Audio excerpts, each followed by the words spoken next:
भावुक हो गए। हाँ, हक इनका बनता है। देश का स्थिति बहुत ही खराब हो गया, बहुत खराब हो गया। आंसू पोंछ लीजिए थोड़ा। नहीं ठीक है, कोई बात नहीं है। और मैं आपका बहुत बड़ा फैन हूँ, अच्छा, बहुत देवर बड़ा। को। हाँ, इसीलिए मैं रुका यहाँ और इस तरह के पत्रकारिता को मैं सलाम करता हूँ। आप रोइए मत, प्लीज रोइए मत। क्या नाम हुआ आपका? श्यामा खान झा। मेरे पिताजी जिस समय आंदोलन में 42 के आप आंदोलन आंसू में पोंछ भाग लीजिए, गए। मुझे रोते हुए आप अच्छे नहीं लग रहे हैं। आपके आंसू मुझे चुभ रहे हैं। तो जब वो अपनी कहानी हमको बताते थे कि कितना अंग्रेज ने अत्याचार किया था, दुमका में उनको जो है सो 32 साल का उनको सजा हुआ था। और जो है सो जब वो उस समय अंग्रेज का टॉमी था, वो टॉमी लोग सीधे कुछ नहीं पकड़ करके और सीधे बंदूक के कुंदा से हाथ तोड़ दिया था। और फिर भी वो आजादी का झंडा लेकर के दुमका टीसी कोर्ट पर चढ़ करके झंडा फहरा 1942 के आंदोलन में। वो जब कहानी कहते थे तो रुआं खड़ा हो जाता था। और किस स्थिति से ये देश आजाद हुआ है और आज तक सब ठीक था, और आज ये क्या हो गया। ये 10 साल के अंदर नौकरी नहीं, रोजगार नहीं, और आप पढ़ा लिखा करके डॉक्टर इंजीनियर बना करके और आप कहते हैं पकौड़ा तलिए। ये आना चाहिए, बोलने वाले को ये शर्म आनी चाहिए। लेकिन आज नरेंद्र मोदी जी एक नई कहानी लिख रहे हैं। वो कह रहे हैं क्या कि कीजिएगा? अमृत काल है, अमृत महोत्सव उनके लिए है, 400 पार हम जा रहे हैं। वो उनके लिए अमृत काल है, वो उनके लिए अमृत काल। ईवीएम हटाइए ना, ईवीएम को हटाइए, आप बैलेट पेपर से चुनाव करवाइए। राहुल गांधी इस वक्त झारखंड में पहुंचे हैं और दिखाइए जरा तस्वीर, आप दिखाइए। राहुल गांधी को यहाँ पे एक छोटा सा उनका पब्लिक एड्रेस हुआ, लोगों को संबोधित किया। और झारखंड में सुबह सुबह का वक्त है ये, और झारखंड में आप देखिए कितनी बड़ी संख्या में लोग यहाँ पर पहुंचे। ये मंदिर दिखाइए, मंदिर की छत पर भी, मंदिर तक जो है वो लोग ऊपर तक चढ़ गए और राहुल गांधी को सुनने के लिए। राहुल गांधी जिंदाबाद। तस्वीर जो है आप दिखाइए एक बार, लोग घरों की छतों पर, और दूसरा उधर दिखाइए, आप उधर दिखाइए सामने, जहां तक नजर जा रही है, जहां तक जूम करके दिखाइए, जूम करके दिखाइए आप, वहां दूर तक जो है वो लोग ही लोग नजर आ रहे हैं। जूम करिए, वहां दूर तक सिर्फ सड़क पर लोग ही लोग नजर आ रहे हैं। तो झारखंड के अंदर राहुल गांधी का आज ये दूसरा दिन है, क्या कहेंगे? हम लोग कुछ नहीं बोलेंगे। आज राहुल गांधी यहाँ पर पहुंचे हैं और दूसरा दिन है राहुल गांधी का। क्या कहेंगे जिस तरह से लोग यहाँ पर उमड़ करके पहुंचे हैं? बहुत अच्छा है, बहुत अच्छा है। देश के लिए बहुत अच्छा काम कर रहे हैं ये, और उसमें सबको समर्थन करना चाहिए, सबको समर्थन करना चाहिए। आजादी कैसे केवल मिली? भीड़ है या लोग? नहीं, भीड़ नहीं है, एक्चुअल है ये, एक्चुअल है। अपना पब्लिक अपने ये से आया है, कोई इसमें किसी का कोई ये नहीं है। नरेंद्र मोदी जाने वाले हैं, सुनिए, राहुल गांधी आने वाले हैं। सुनिए मैं बताता हूँ। राहुल गांधी आने वाले हैं 24 में, और नरेंद्र मोदी जाने वाले। सुनिए मैं बताता हूँ। आवाज़ है। हाँ, ये जनता की सुनिए, आवाज़ मैं- है। हाँ, अंडा। और मैं एक स्वतंत्रता सेनानी के परिवार से आता हूँ, अच्छा, और ये आजादी कैसे मिली ये वर्णन करने लायक नहीं है। जिनका परिवार इस मिट्टी में खून दिया है सर, जिनका परिवार इस मिट्टी में खून दिया है, उस परिवार से ये बिलोंग करते हैं। हाँ, हक तो इनका बनता आप है, भावुक हो गए। हाँ। हक इनका बनता है। क्या ऐसा आपको कचोटता है आज कि आप जिक्र करते करते भावुक हो गए? देश का स्थिति बहुत ही खराब हो गया, बहुत खराब हो गया। मैं सुनिए, मैं एक सेवानिवृत्त प्रबंधक हूँ, एनटीपीसी से मैं रिटायर किया हूँ। मेरा घर यहाँ से 2 किलोमीटर दूर पड़ता है, जमनी, और नाहर चौक पर मेरा घर है। स्पेशली हम आए वहाँ से पैदल, और इस संबंध में बात करने के लिए, और मजबूती के साथ बात करेंगे। आंसू पोंछ लीजिए थोड़ा। नहीं ठीक है, कोई बात नहीं है। और मैं आपका बहुत बड़ा फैन हूँ, अच्छा, बहुत देवर बड़ा। को हाँ, इसीलिए मैं रुका यहाँ, शुक्रिया आपका। बहुत बड़ा फैन हूँ आपका, और इस तरह के पत्रकारिता को मैं सलाम करता हूँ। अरे इससे बड़ी और बात क्या चाहिए कि झारखंड में एक स्वतंत्रता सेनानी परिवार मेरे को देख रहा है। आप रोइए मत, प्लीज रोइए मत। क्या नाम हुआ आपका? श्यामाकांत झा। हैं? श्यामाकांत झा। श्यामाकांत झा है और भावुक हो गए हैं, रो पड़े हैं और अंदर से कांप रहे हैं। और ये भावुकता तभी आपको नजर आएगी, ये भावुकता तभी निकल करके आती जब आदमी का दिल फूटता है, और जब दिल यहाँ से फूटता है तब आदमी इस तरह से हो जाता है। आप प्लीज रोइए मत। आपकी वजह से आज हम लोग जिंदा यहाँ पर आजाद देश में हैं, आपके पुरखों की वजह से, हम सबके पुरखों की वजह से आज हम लोग यहाँ पर आजाद भारत में झारखंड की चौक पर खड़े होकर के सांस ले रहे हैं। मेरे पिताजी जिस समय आंदोलन में 42 के आंदोलन आंसू पोंछ लीजिए, मुझे रोते हुए आप अच्छे नहीं लग रहे हैं, आपके आंसू मुझे चुभ रहे हैं। कमलाकांत झा, नहीं, श्री चेदी प्रसाद झा। जयदीप प्रसाद। हाँ, तो जब वो अपनी कहानी हमको बताते थे कि कितना अंग्रेज ने अत्याचार किया था, दुमका में उनको जो है सो 32 साल का उनको सजा हुआ था, और जो है सो जब वो उस समय अंग्रेज का टॉमी था, वो टॉमी लोग सीधे कुछ नहीं पकड़ करके और सीधे बंदूक के कुंदा से हाथ तोड़ दिया था, और फिर भी वो आज़ादी का झंडा लेकर के दुमका डीसी कोर्ट पर चढ़ करके झंडा फहरा 1942 के आंदोलन में। वो जब कहानी कहते थे तो रोआं खड़ा हो जाता था। और किस स्थिति से ये देश आज़ाद हुआ है, और आज तक सब ठीक था, और आज ये क्या हो गया, ये 10 साल के अंदर नौकरी नहीं, रोजगार नहीं, और आप पढ़ा लिखा करके डॉक्टर इंजीनियर बना करके और आप कहते हैं पकौड़ा तलिए। ये आना चाहिए, बोलने वाले को ये शर्म आनी चाहिए। अब इससे ज़्यादा और क्या बोल सकते हैं। ये जो है सो गणतंत्र है, प्रजातंत्र है, इसमें सबको अपना हक और अधिकार का कहने का अधिकार है, सबको एक दूसरे का सम्मान करना चाहिए। सब भाई भाई है, चाहे वो हिंदू हो, मुस्लिम हो, सिख हो, ईसाई हो, और रग रग में मेरा ब्लड है कांग्रेस का। नहीं, आप कहानी बता रहे हैं कि आपके पुरखे, आपके बाबा बताते थे कि बंदूक पर इस तरह से गोद दिया जाता था, इतने कष्ट दिए जाते थे, लेकिन आज नरेंद्र मोदी जी एक नई कहानी लिख रहे हैं। वो कह रहे हैं कि अमृत काल है, अमृत महोत्सव है, उनके लिए 400 पार हम जा रहे हैं। वो उनके लिए अमृत काल है, वो उनके लिए अमृत काल। ईवीएम हटाइए ना, ईवीएम को हटाइए, आप बैलेट पेपर से चुनाव करवाइए। मैं कह नहीं सकता हूँ, अभी जब मैं सर्विस में था, इसके जस्ट अगला इलेक्शन में भागलपुर में मेरी पोस्टिंग हुई थी। अब क्या हुआ था वो तो अब हम उसको हम तो पहले सुनते थे, अपनी आंख से जब हम देखे हैं उसको। आपकी पोस्टिंग थी वहाँ पर? नहीं, हम इलेक्शन ड्यूटी में दिया था। इलेक्शन ड्यूटी में? हाँ, कालगांव एनटीपीसी के थ्रू से दिया था। तो आपने देखा कि किस तरह से कैसे, क्या होता है? हाँ, कैसे है, लेकिन अब वो क्या बोलिएगा, कोई बोलने का कुछ है नहीं। तो वाकई धांधली होती है? हाँ, एकदम 100% धांधली होती है।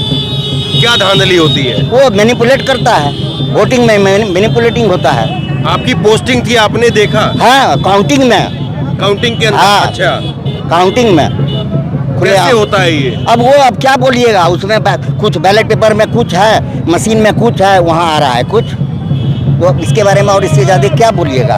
देखिए, इस बात को कहने के अपने खतरे हो सकते हैं, मैं इस बात को बखूबी समझता हूँ, लेकिन उसके बावजूद ये इस बात को कह रहे हैं, ये बहुत बड़ी बात है कि एक स्वतंत्रता सेनानी का परिवार वो आज इस तरह से देश के लोकतंत्र को देख करके रो रहा है, दुख में है। ये अपने आप में एक बहुत अलग कहानी है। लेकिन आपको नहीं लगता है कि जिस तरह से जो संघर्ष लोगों ने किया उस वक्त में, पूरा देश की जनता एक साथ खड़ी हुई, और उस वक्त में ना टीवी था, ना मीडिया था, ना सोशल मीडिया था, कुछ नहीं, ना अखबार थे, सब पर तो अंग्रेजों का कंट्रोल था। हाँ। तो वो ताकत, वो चीज जो उस वक्त में लोगों ने महसूस की होगी, क्या आज भी लोगों में वो जज्बा है? नहीं है वो जज्बा, आज वो नहीं है जो जज्बा उस समय था। आपसी भाव, आपसी प्रेम, आपसी मना, सबका एक दूसरे के साथ जो सद्भावना था, उस चीज़ का कमी हो गया है, जिसके चलते आज ये स्थिति हो रहा है। उसके चलते स्थिति हुई है। हाँ, क्या बोलिएगा, ये सब चीज़ अब ये तो सब कुछ है अपना, सब कुछ आदमी को समझ होना चाहिए, समझदारी होना चाहिए, और समझदारी से अपना विवेक से काम करना चाहिए। जो आपको अच्छा लगता है जरूर आप उसका समर्थन करिए, जो गलत है उसका विरोध करिए। लेकिन सब लोगों ने तो अपने अपने खांचे चुन ही लिए हैं। अब क्या कीजिएगा, सबका अपना अपना है, अब वो तो उसको तो कोई रोक नहीं सकता, सबका अपना अपना विचार है, सबको अपना अपना व्यक्ति का अधिकार है, उसको तो आप रोक नहीं सकते। जो समझदार हैं, जो सब कुछ समझते हैं, वो अपना विवेक से काम करेंगे। लेकिन अभी हाँ इतने बात बोलते हैं कि सच्चाई का अभी कोई महत्व नहीं रह गया है। अच्छा, सच्चाई का महत्व नहीं है। नहीं है, कोई महत्व नहीं है। लेकिन हम तो यही सुनते रहे हैं कि सत्यमेव जयते। अभी वो सत्य है, वो ध्रुव सत्य है, लेकिन सच्चाई कुछ समय के लिए किसी को दबा सकता है, लेकिन सच्चाई सच्चाई है, वो एक समय अपने आप प्रकट होगा, उसको कोई दबा नहीं सकता है।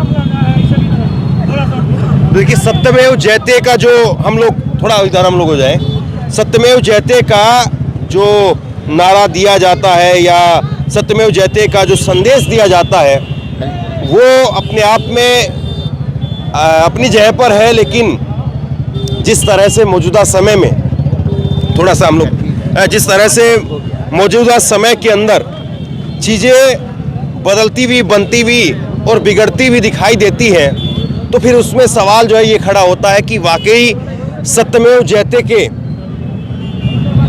जो संदेश है या जो नारा है, उसको कोई नए तरीके से परिभाषित करने की ज़रूरत आन पड़ी है। और जिस तरह से आज एक आम आदमी तो छोड़िए, वो आदमी जिसने इस आज़ादी की लड़ाई में, हालांकि हम सब जितने लोग हैं, ये बात बिल्कुल सही है कि कुछ लोग उस वक्त में स्वतंत्रता सेनानी का दर्जा पाए, लेकिन बाकी भी लोग जो यहाँ पर देश में थे वो लड़ ही रहे थे। इनके दादा परदादा या इनके दादा परदादा या इनके दादा परदादा या मेरे या इनके, वो सब लड़ ही रहे थे। और क्या एक दुख जो ये महसूस कर पा रहे हैं बतौर स्वतंत्रता सेनानी, क्या वही दुख और देश की जनता महसूस कर पा रही है? क्या उस दुख को महसूस कर पाने की ज़रूरत है? क्या वाकई वैसा दौर भी है कि हम ये बात कहें कि आज देश की स्वतंत्रता, उसको लेकर के सवाल खड़े हो गए हैं, या इस बात को बहुत बढ़ा चढ़ा करके जो है वो बताया जा रहा है? मैं आपसे ये सवाल पूछना चाह रहा हूँ, थोड़ा सा आप इधर आइए।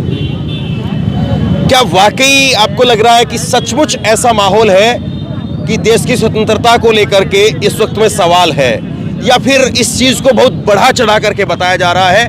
वैसा कोई दिक्कत नहीं है, सब कुछ चंगा सी, सब कुछ जो है बढ़िया हो रहा है, रामराज आ रहा है, सब कुछ बढ़िया ही बढ़िया है। बड़े चश्मे से जो है वो देश की स्वतंत्रता के ऊपर जो है सवाल खड़े किए जा रहे हैं, बाकी ऐसा कुछ नहीं है, या वाकई ऐसा है? नहीं, वो देखिए, स्वतंत्रता पर तो किसी तरह का कोई खतरा नहीं है। हाँ। लेकिन इसको बहुत बढ़ा चढ़ा करके बोला जा रहा है। सबसे बड़ी बात यह है, बढ़ा चढ़ा करके बोला जा रहा है। क्या बढ़ा चढ़ा? बढ़ा चढ़ा, जैसे कि अब मैंने आपका जो है सो राम मंदिर और ये सब लेकर के रामराज्य तो आ जाए तो अच्छी बात है। वो तो रामराज्य का कल्पना हो जाए, रामराज्य हो जाए तो सबसे अच्छी बात है, और चाहने से हो सकता है, ऐसी बात नहीं है कि नहीं होगा, हो जाएगा। लेकिन इच्छा होना चाहिए, इच्छा शक्ति होना चाहिए। तो केवल भाषणों में राम राज्य है? हाँ, भाषणों में है, सिर्फ भाषण में है, और कहीं कुछ नहीं है, कहीं कुछ नहीं है। राम हनुमान क्या हम पूजा नहीं करते हैं? जो हम उनसे पूछने जाएंगे कि राम का पूजा हम करेंगे, सीता का पूजा हम करेंगे, हनुमान का पूजा हम करेंगे, हम उनसे पूछने जाएंगे। और ये अपना व्यक्तिगत आस्था होता है, इसको प्रकट नहीं किया जाता है। एक मिनट के लिए मैं आपको रोकूंगा। देखिए पीछे मंदिर किस बजरंगबली का मंदिर है। अच्छा, बजरंगबली का ये मंदिर है। और जब राहुल गांधी यहाँ पर बोल रहे थे तो लोग इसी मंदिर पर चढ़ करके हाँ। और जो है वो सुनने का काम कर रहे थे राहुल गांधी को।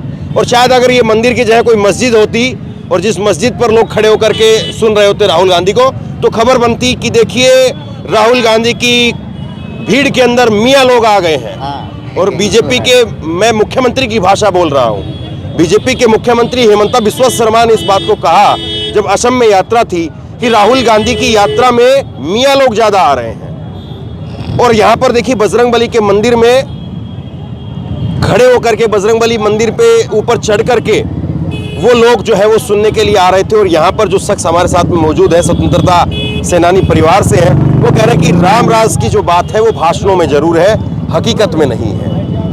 तो वाकई आपको लग रहा है कि अब धीरे धीरे चीज़ें लोग समझने लगे हैं, लोगों के जहन में पहुंच रही है, लोगों तक मुद्दा पहुंच रहा है, सोशल मीडिया के जरिए ही सही लोगों तक बात पहुंच रही है? या अभी भी आपको लगता है कि नहीं है, जो सरकार जो कह रही है वही सब कुछ सही है? नहीं नहीं, अब जनता जागरूक हो गई है, जनता सब कुछ समझ रही है और जनता अपने विवेक से काम लेगी।